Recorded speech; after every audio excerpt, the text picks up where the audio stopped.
मध्य प्रदेश के बुरहानपुर में नगर निगम पे भ्रष्टाचार के आरोप लगे हैं। आपको बता दें, कुछ दिनों पहले महापौर माधुरी अतुल पटेल, कमिश्नर संदीप श्रीवास्तव ने जो है नगर निगम ने 10 ई वाहन खरीदे थे कचरे उठाने के लिए, जिसका जो है ओपनिंग की थी, हरी झंडी दिखा के उसको रवाना किया था।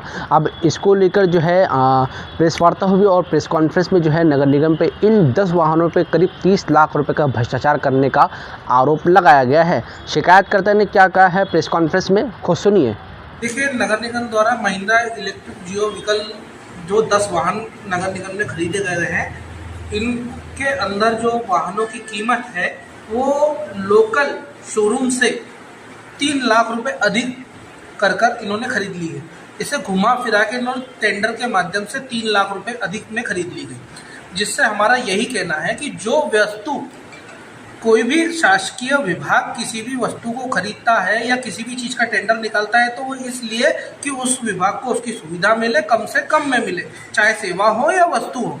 नगर निगम ने सस्ती चीज को घुमा के टेंडर के माध्यम से महंगा खरीद लिया। 8,19,000 रुपये की यहाँ बुरहानपुर जिले के अंदर वही वाहन, सेम वाहन जो महिंद्रा इलेक्ट्रिक जियो व्हीकल जो नगर निगम ने खरीदा है 8,19,000 का है, इन्होंने घुमा के टेंडर के माध्यम से उसे 11,10,000 रुपये में खरीद लिया। सबसे पहले भ्रष्टाचार ये हो गया। और उसे मध्य प्रदेश से कहीं नहीं खरीदा, उत्तर प्रदेश से खरीदा गया। मध्य प्रदेश भी छोड़ दिया, उत्तर प्रदेश से खरीदा गया। किसी निजी व्यक्ति को लाभ पहुंचाने का ये सीधा सीधा स्पष्टीकरण दिखता है। उसके बाद वहां से उत्तर प्रदेश से यहाँ लाने के लिए 2 लाख रुपए का रोड कैरियर का अलग से इन्होंने वो दिया गया भाड़ा। उसके पश्चात इन्होंने यहाँ पर उसकी अब सर्विस कौन देखेगा? यहाँ के शोरूम वाले तो उसके सर्विस के पैसे लेंगे, चाहे नगर निगम दे या चाहे कोई भी दे। इसके पश्चात इन्होंने क्या करा कि टेंडर जो है वो ऐसे जेम्स टेंडर साइड पर डाला जिसे ये खुद ऑपरेट कर सकते हैं।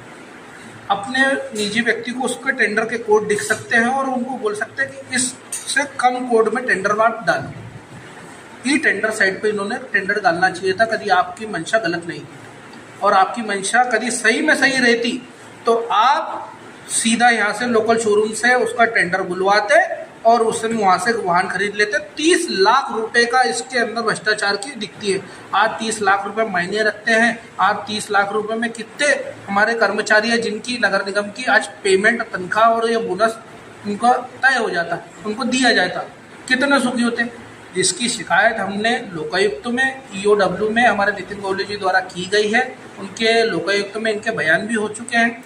आपके माध्यम से मेरा केवल एक ही ये स्पष्टीकरण है कि इसकी पूर्णता से जांच होनी चाहिए, बारीकता से, और जो दोषी समिति है जिसने इस टेंडर को और इस कोटेशन को पास करा उन पर सख्त से सख्त कार्रवाई होनी चाहिए। तो आपने सुना किस तरीके से आरोप जो है बुरहानपुर नगर निगम पे लगे हैं। 10 ई वाहन के ऊपर जो ये आरोप लगाए गए हैं, करीब 30 लाख रुपए का भ्रष्टाचार का पूरा मामला है। इस पर नगर निगम के जो अधिकारी है, एग्जीक्यूटिव इंजीनियर प्रेम कुमार साहू, उन्होंने क्या कहा है, आप खुद सुनिए। ऐसा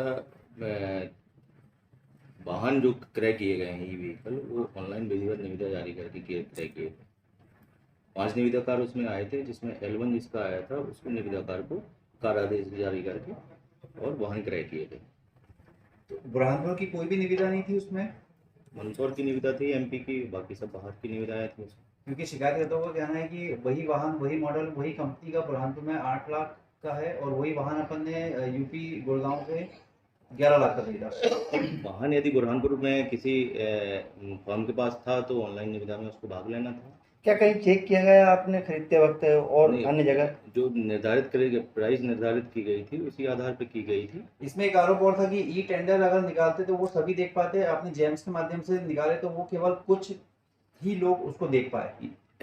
MP टेंडर के माध्यम से ही इसमें निविदा जारी की गई थी। ओपन टेंडर था, इसमें 5 निविदाकारों द्वारा भाग लिया। हर जगह गाड़ी की कीमत तो 8 लाख ही होगी, फिर 11 लाख नहीं, बेस पर गाड़ी की कीमत के साथ साथ उसमें insurance, registration, PA system, GPS, transportation और इसका चार्जिंग इंफ्रा भी इंक्लूडेड था और उसको निकाय में उपलब्ध करानी थी। लेकिन ट्रांसपोर्ट तो सब 2 लाख रुपए फ्रेट अलग से लगा नहीं, जो इसका L1 आया था 1,11,00,000 रुपए, उसी में उसमें ट्रांसपोर्टेशन इंक्लूडेड था, उसी में उसको यहाँ पे उपलब्ध करानी की गई है। ट्रांसपोर्टेशन के रिसीविंग हमें ट्रांसपोर्टेशन रिसिप्ट भी दी जाती है, तो उसका वो ट्रांसपोर्टेशन है, निकाय के नाम से उसमें कोई बिल नहीं। डिलीवरी से पहले ही पेमेंट कर दिया गया सर? नहीं, डिलीवरी के पश्चात उसमें थर्ड पार्टी इंस्पेक्शन होने के उपरांत ही उसका भुगतान किया। बिल की जानकारी मुझे देखने पड़ेंगे, बिल के संबंध में मैं आपको इस संबंध में जानकारी नहीं दे सकता हूँ। किसी चीज की वो क्रय करते हैं तो पहले उसकी मार्केट वैल्यू पर निकालते हैं या डायरेक्ट नहीं, टेंडर के माध्यम से होता है? नहीं, उसमें अपन बेस प्राइस तैयार करते हैं कि कोटेशन लेके पता करके कितने का है उसके हिसाब से आधार पे अपन उसकी बेस प्राइस तैयार। सर कहा जा रहा है कि इसी कंपनी को जो है 14 टेंडर भी पहले दिए गए हैं और ये किसी राकेश गुप्ता का है जो कि निगम के महापौर या किसी के संबंधित है। नहीं, इस संबंध में मुझे कोई जानकारी नहीं है। ऑनलाइन निविदा जारी की गई थी, ऑनलाइन निविदाकार ने भाग लिया है यूपी के फॉर्म में, L1 उसका आया था, इसी आधार पर उसको दिया। क्रय समिति में आपकी जिम्मेदारी क्या थी? क्रय समिति में मैं सदस्य हूँ, उसको परीक्षण करना रहता है कि जो दरें आई हैं वो सही ही पाई गई हैं कि नहीं है। तो आपने क्या परीक्षण किया था? परीक्षण करने के उपरांत ही उसको स्वीकृति की अनुशंसा की गई है। तो नगर निगम अध्यक्ष भी कुछ होते हैं इसमें? नहीं, इसमें क्रय समिति अधिकारियों की बनी हुई है जो कमिश्नर साहब के ऑर्डर से जारी की गई है। तो आपने किस तरीके से देखा है कि मामला तूल पकड़ते जा रहा है और इसके अंदर अब सियासी बाइट, यानी हम आपको बता दें कि सांसद ज्ञानेश्वर पाटिल ने भी जो है कहा है कि अगर ऐसा कोई मामला आता है तो हम ज़रूर इस पर जांच बिठाएंगे। क्या कहा है सांसद जी ने, खुद सुनिए। बैठाएंगे? मेरे को जानकारी नहीं है, मैं इस विषय में यदि ऐसा आप लोग बता रहे तो महापौर जी से चर्चा करेंगे और यदि ऐसा कुछ गड़बड़ हमारे माननीय प्रधानमंत्री मोदी जी के नेतृत्व वाली और माननीय डॉक्टर मोहन यादव जी की नेतृत्व वाली सरकार में गड़बड़ करने वाले को कोई स्थान नहीं है। तो आपने सुना सांसद ज्ञानेश्वर पाटिल को, आपने सुना किस तरीके से जो है नगर निगम पे आरोप लगाए गए हैं। अब ये मामला पिछले मामलों की तरह ही तूल पकड़ेगा क्योंकि अब कांग्रेस भी इसमें इंटरफेयर कर सकती है, ऐसा सूत्र बता रहे हैं। वही आपको बता दें कि पिछले दिनों भी नगर निगम पे कई ऐसे आरोप लगे थे, लेकिन अब भ्रष्टाचार का मामला है और प्रेस कॉन्फ्रेंस हुई है कि 30 लाख रुपये का मामला है। फिलहाल इस पर आगे क्या इसमें प्रक्रियाएँ आती है ये तो खैर समय बता पाएगा। कैमरा पर्सन मोहम्मद अनस के साथ मैं दानिश खान, BNC मीडिया, बुरहानपुर।